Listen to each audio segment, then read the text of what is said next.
pag-ulan.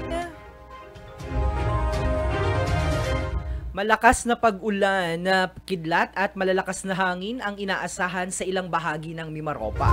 Inaasahan nga po ang katamtaman hanggang malakas na pag-ulan na may kasamang pagkidlat at malalakas na hangin sa mga susunod na 1 hanggang 2 oras sa mga sumusunod na lugar.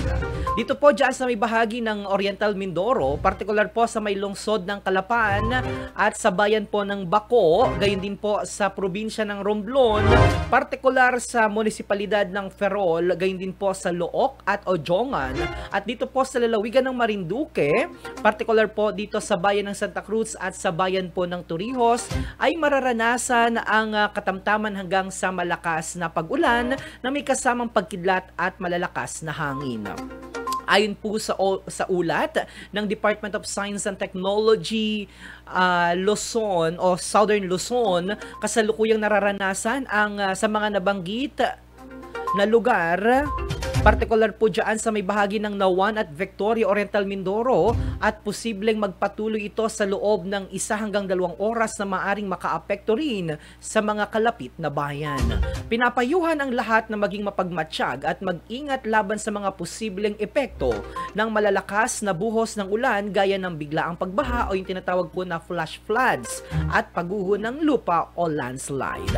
Patuloy po na mag-monitor sa mga opisyal na abiso at update mula naman sa mga otorisadong mga media outlet at Facebook pages upang mapanatiling ligtas ang atin pong mga sarili.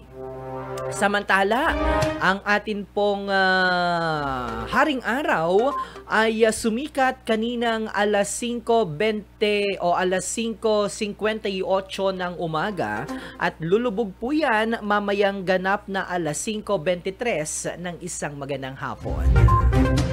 At gayon din para sa ating mga kababayan, huwag po kayong maalis sa inyong mga tahanan nang walang dalang payong o mga pananggalang sa ulan dahil hindi po natin batid kung kailan po bubuhos ang ulan. Bawal hong magkasakit. At maraming salamat sa atin pong Pag-asa Southern Luzon sapagkat yan ho ang nagbibigay sa atin ng mga balitang may kaugnayan sa lagay ng panahon sa Metro Manila dito po sa rehiyon ng Mimaropa kung saan kabilang nga po ang lalawigan ng Marinduque. So kanina po medyo may mga pagkulog na naranasan dito po sa bayan ng Buwak, kaya kayo po'y magdobling ingat. Pero ayon po sa Pag-asa ay makakaranas ng katamtaman hanggang malakas na buhos ng ulan ang bayan po ng Santa Cruz at bayan po ng Torrijos. Kaya yung mga kababayan ho natin dyan sa Santa Cruz at Torrijos, kayo po ay laging mag-ingat.